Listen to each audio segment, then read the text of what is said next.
विक्रम बेताल के जैसा हम पीछा लगेंगे, इसको छोड़ेंगे नहीं। पिछले दिनों कांग्रेस नेता राहुल गांधी के द्वारा लंदन की कैम्ब्रिज यूनिवर्सिटी के एक सेमिनार में देश के लोकतंत्र को लेकर की थी चर्चा, जिसको लेकर आज लोकसभा एवं राज्यसभा में की जा रही राहुल गांधी से माफी की मांग। इसी विषय पर कांग्रेस अध्यक्ष मल्लिकार्जुन खड़गे ने आज नई दिल्ली स्थित विजय चौक पर मीडिया को संबोधित करते हुए कहा कि राहुल गांधी ने हमारे लोकतंत्र को लेकर जो सवाल उठाए थे उस विषय को सत्ता पक्ष राज्यसभा में नहीं उठा सकता। यह नियमानुसार गलत है क्योंकि राहुल जी दूसरे सदन के सदस्य हैं। राज्यसभा में यह विषय नहीं रखा जा सकता। सुने क्या कहा कांग्रेस अध्यक्ष मल्लिकार्जुन खड़गे ने। राज्यसभा में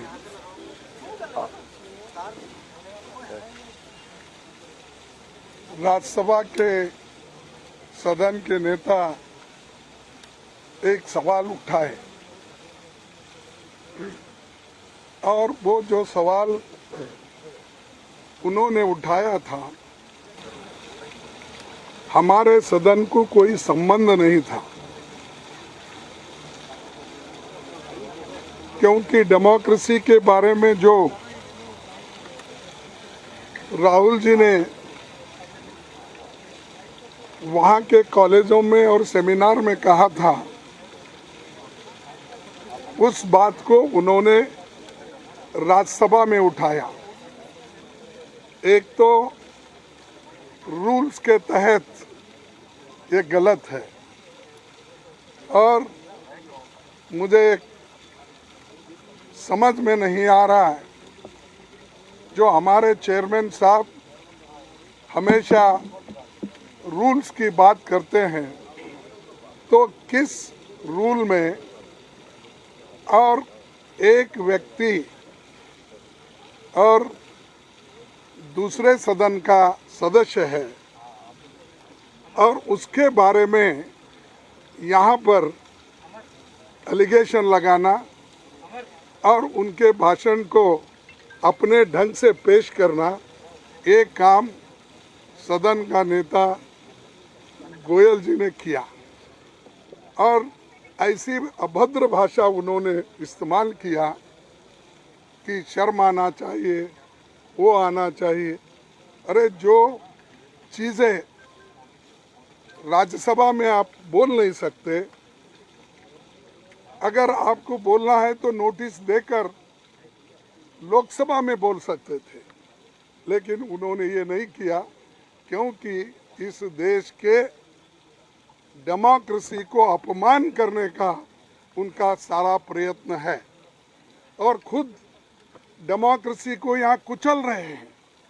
डेमोक्रेसी को और संविधान को कोई जगह मोदी जी के राज्य में नहीं है और बीजेपी के राज्य में नहीं है, क्योंकि हर एक ऑटोनमस बॉडी का वो मिसयूज कर रहे हैं, हर एक एजेंसी का वो मिसयूज कर रहे हैं और कोई नोटिस नहीं, रूल ऑफ लॉ नहीं है, लेकिन वो मन माने जैसा एक डिक्टेटर देश को चलाता है वैसा ही वो काम यहाँ पर कर रहे हैं। और ये लोग डेमोक्रेसी की बात करते हैं, ये लोग देशभक्ति की बात करते हैं और ये लोग देश के मान सम्मान की बात करते हैं। तो मैं पूछना चाहता हूँ मोदी साहब, मैं आपको 4 उदाहरण देता हूँ, ऐसे तो बहुत है।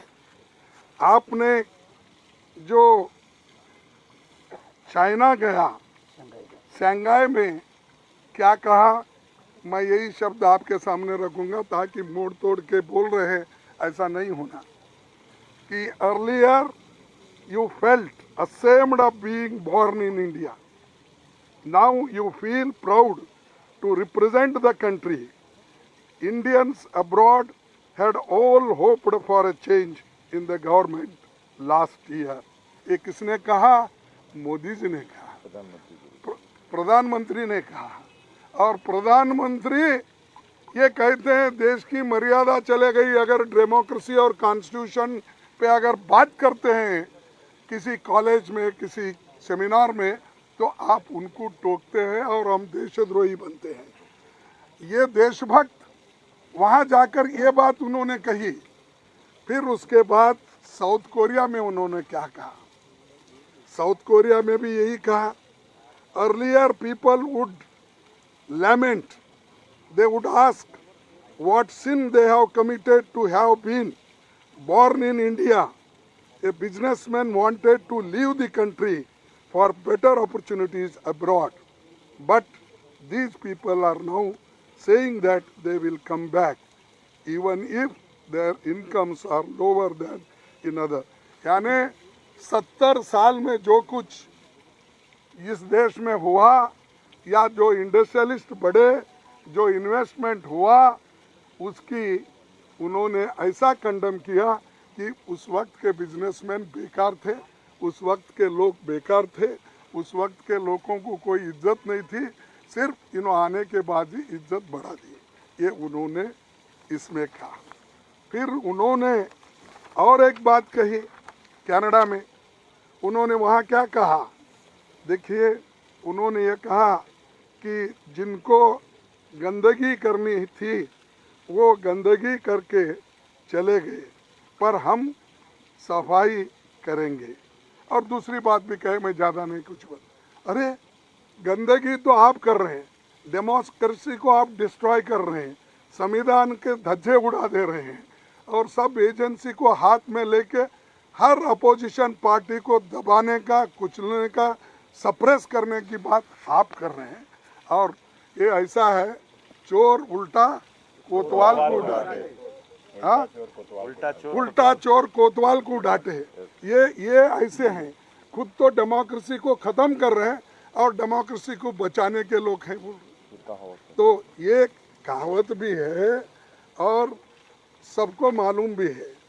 और एक बात, जो यूएई में गए, वो यूएई में मोदी जी क्या बोले, देखो पहले की गवर्नमेंट लेथार्जी थी और वो काम नहीं कर सके, तो हम और प्रायोरिटी बेसिस पे, यानी और भी बहुत से हैं जो अभी परसों कल कर्नाटक में कुछ दूसरे जगह में, जो इंसान, जो व्यक्ति इस देश का प्रथम नागरिक है या प्राइम मिनिस्टर है, अगर वो जाके बाहर ये सब बातें बोल सकते हैं, अगर राहुल जी जाकर वहाँ पर सेमिनार में, डिबेट में अगर बात कहे तो अपराध हो जाता है। तो ये उनको समझ में आना चाहिए। लोग खुद डेमोक्रेसी को कुचल रहे हैं, वो लोग ये सब बातें कर रहे हैं। इसीलिए आप सभी पार्टी के लोग, हमने यही कहा, देखो भाई आपको ये मसला उठाना भी है, आप उस सदन में उठा सकते हैं जिस सदन के वो सदस्य हैं, इस सदन के वो सदस्य नहीं है। तो इसीलिए हम आपके सामने ये बात कहने के लिए सभी पार्टी के नेता, 16-17 पार्टी के नेता लोग आए हैं। और हम क्या डिमांड कर रहे हैं, हम ज्वाइंट पार्लियामेंट्री कमेटी बिठाओ, जेपीसी बिठाओ अदानी के इशू पे, उसको डाइवर्ट करने के लिए, वो इशू को अलग करने के लिए ये बीच में उठते ही उनको 10 मिनट का टाइम मिला और मुझे सिर्फ 2 मिनट भी बोलने नहीं दिए। यानी ये क्या है, मैं किसी की कमजोरी नहीं बोल रहा हूँ, ये क्यों ऐसा डिस्क्रिमिनेशन हो रहा है। और जब अदानी की बात हम उठाते हैं, जेपीसी की उठाते हैं, तो फौरन एक तो माइक भी बंद होता है, दूसरे तरफ हंगामा भी शुरू होता है। ये जो है, इसके लिए आज भी हम जेपीसी डिमांड कर रहे हैं, सब मिलके इसके लिए एक हैं और हम लड़ेंगे इसके लिए। उनको क्या करना है, कैसा, वो तो छुपा लेने की बात कर रहे हैं, डिफेंड करने की बात कर रहे हैं, कर लेने दो, लेकिन हम छोड़ेंगे नहीं उनका पीछा। हम जैसा कुछ है ना, बेताल कैसा, विक्रम बेताल, हाँ विक्रम बेताल के जैसा हम पीछा लगेंगे, इसको छोड़ेंगे नहीं।